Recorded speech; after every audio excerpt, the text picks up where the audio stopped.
Shalom ibu-ibu semua.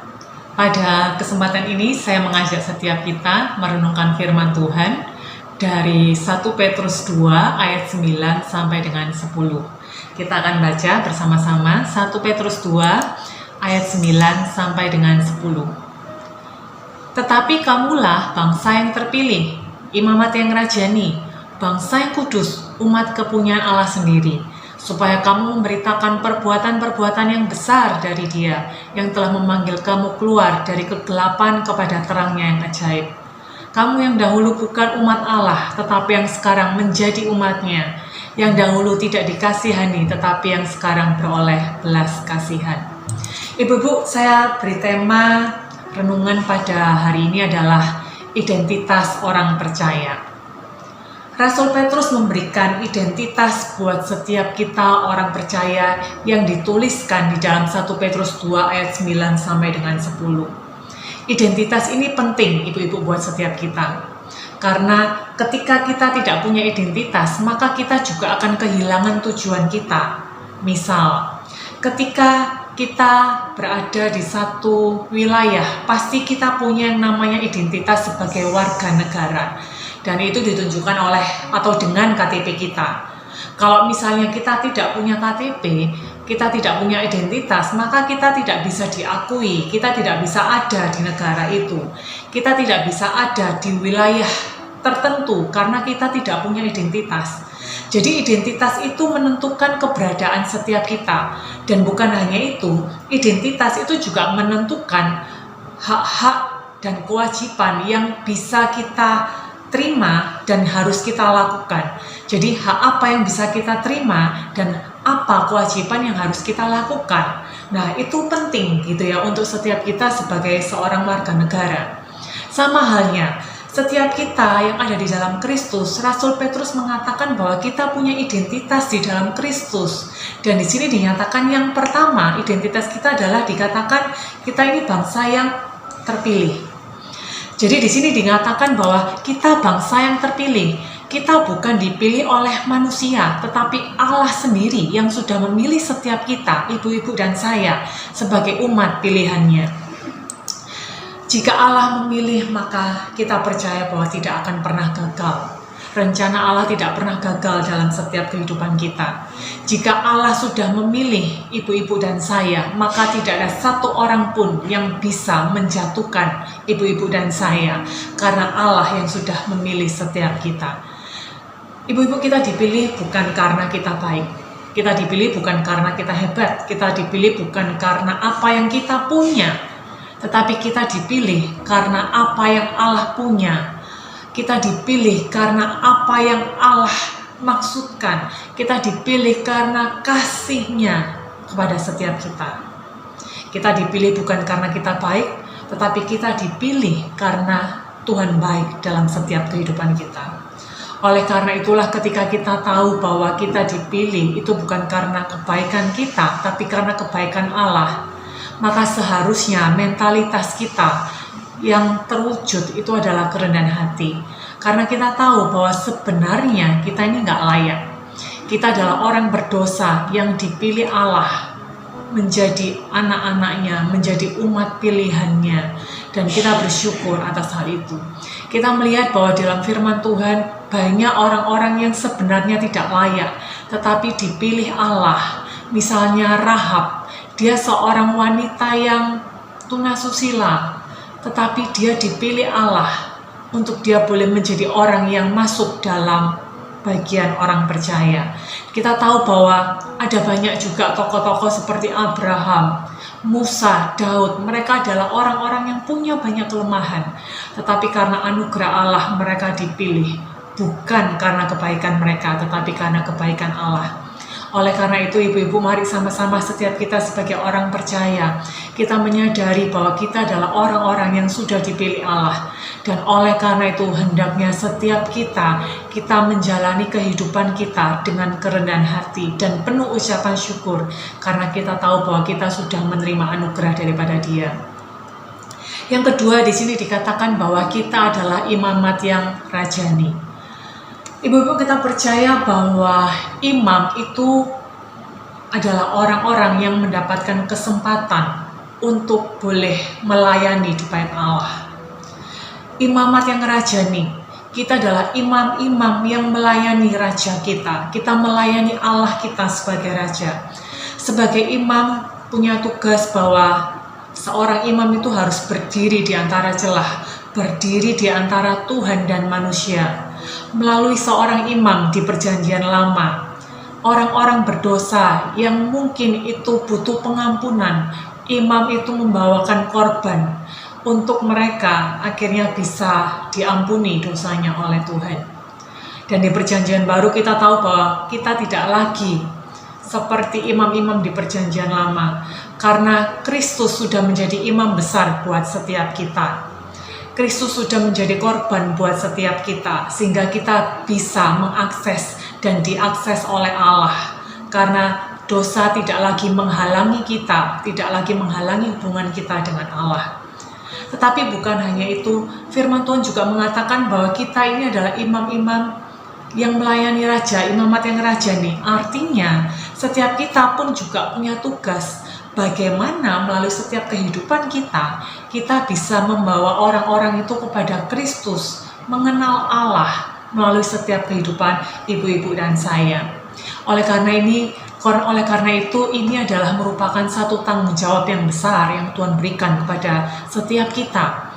Mari sama-sama setiap kita melalui apa yang Tuhan sudah percayakan dalam kehidupan kita boleh terus melayani Allah, kita boleh terus melayani Tuhan, dan biarkan melalui setiap kehidupan kita itu boleh membawa orang-orang boleh mengenal Kristus. Ibu-ibu, kita percaya bahwa ketika Tuhan memberikan tanggung jawab ini, Dia akan memampukan setiap kita dengan Roh Kudus-Nya, karena kita tidak pernah bekerja sendiri. Roh Kudus bekerja bersama dengan setiap kita. Roh Kudus berkarya bersama dengan setiap kita.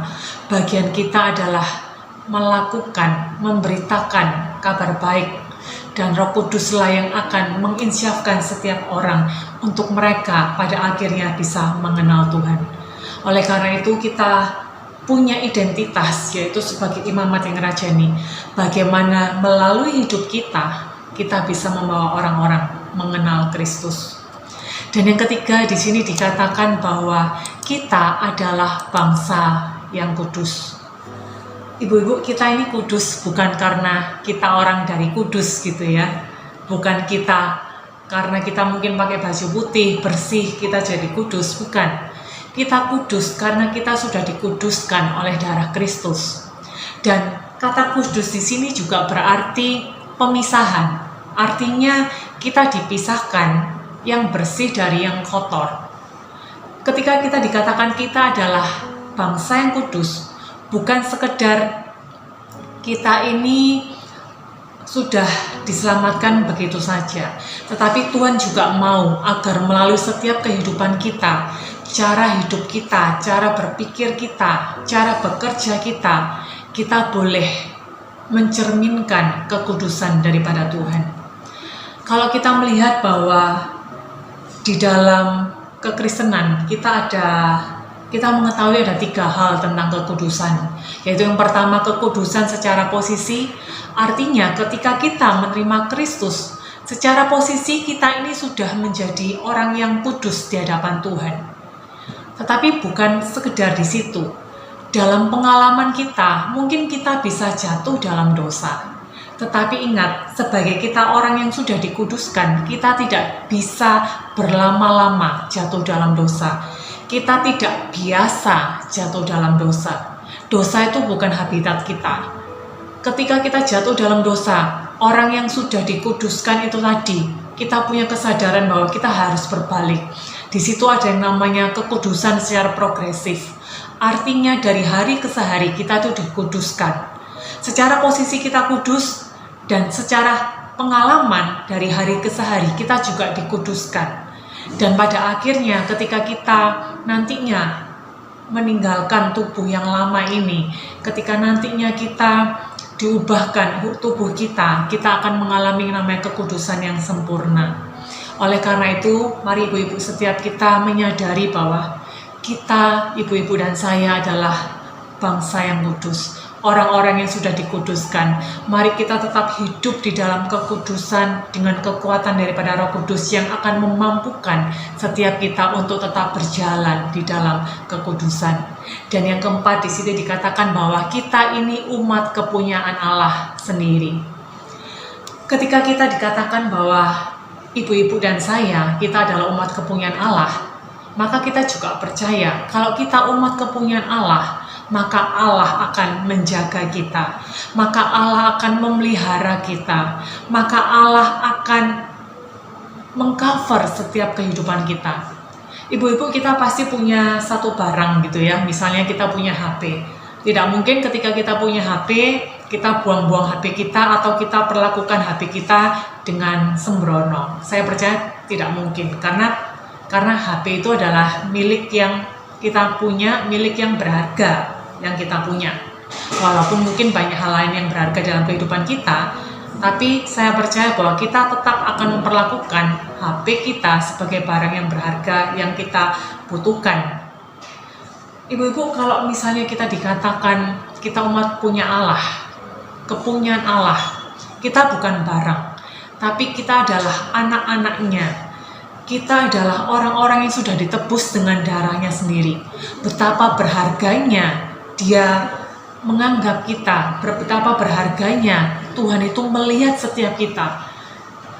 Saya percaya bahwa ketika kita menyadari bahwa Tuhan senantiasa menjaga kita, Tuhan senantiasa memelihara hidup kita, maka di situ kita punya satu keyakinan bahwa Tuhan akan tetap mengcover setiap kehidupan kita. Dia tidak akan pernah membiarkan setiap ibu-ibu dan saya berjalan sendirian. Tetapi dikatakan firman Tuhan adalah kita kepunyaan Allah. Kita pasti dijaganya, kita pasti akan dipelihara oleh Allah.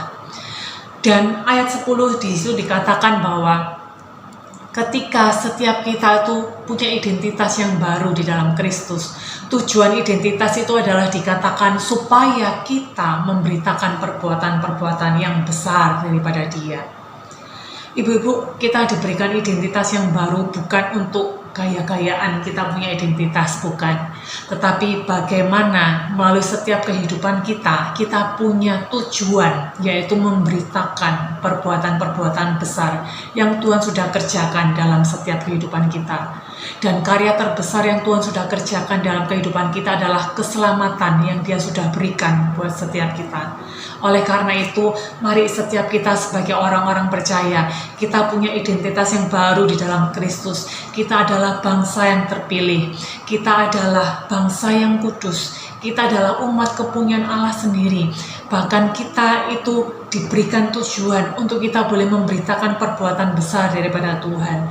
Oleh karena itu, mari setiap kita, ibu-ibu di tempat ini dan juga saya, kita boleh menghidupi apa yang Tuhan sudah berikan. Identitas itu Tuhan sudah berikan buat setiap kita. Oleh karena itu, mari setiap kita sekali lagi kita menyadari identitas kita di dalam Kristus. Kita sebagai bangsa yang terpilih, kita sebagai imamat yang rajani, kita sebagai umat yang kudus, dan kita sebagai umat kepunyaan Allah sendiri. Biarkan hidup kita boleh senantiasa memberitakan perbuatan-perbuatan yang besar daripada Kristus. Terima kasih, Tuhan Yesus memberkati.